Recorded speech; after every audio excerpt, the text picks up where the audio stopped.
நம்ம தமிழ்நாடு எலெக்ஷன் வரப்போகுது. உங்கள் ஓட் யாருக்கு? சரி, கிறிஸ்தவர்கள் யாருக்கு ஓட்டு போடணும்? அதை பற்றி தான் இன்றைக்கி பார்க்க போகிறோம். ஏன்னா அநேக கிறிஸ்தவர்களுக்கு ஒரே சந்தேகம், எந்த கட்சிக்கு ஓட்டு போட்டால் நம்ம தமிழ்நாடு வளர்ச்சி நிறைந்த ஒரு நாடாக மாறும்? ஏன்னா நம்ம தமிழ்நாட்டில் இதுவரை உள்ள வளர்ச்சிகளை பார்த்துட்டு சில கிறிஸ்தவர்கள் என்ன சொல்கிறாங்கன்னா, நான் நோட்டாக்கு ஓட்டு போட போகிறேன். ஏன்னா பைபிளே சொல்லுது, நாசியில் சுவாசம் உள்ள எந்த ஒரு மனுஷனையும் நம்பாது. பைபிளே இப்படி சொல்லும்போது எப்படிங்க நான் ஒரு மனுஷனை நம்பி ஓட்டு போட முடியும்?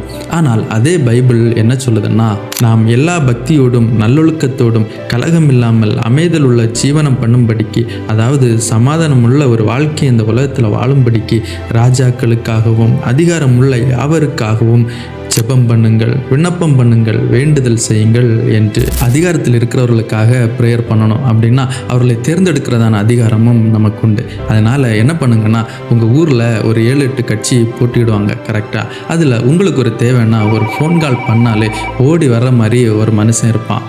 அவரால் அந்த ப்ராப்ளத்தை சால்வ் பண்ண முடியலைன்னாலும் நாம் கூப்பிட்டோமேன்னு ஓடி வராரு பாருங்க.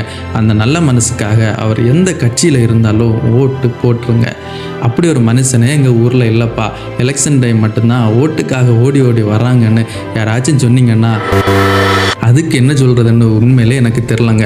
தெரிஞ்சவங்க கமெண்டில் சொல்லிட்டு போங்க. வர்றவங்க வருவாங்க, போகிறவங்க போய்கிட்டே இருப்பாங்க. நமக்கு என்ன முக்கியம்? ராஜா சமாதான பிரபு ஆகிய இயேசு கிறிஸ்து நம்மோடு இருக்கிறார். அது போதுங்க.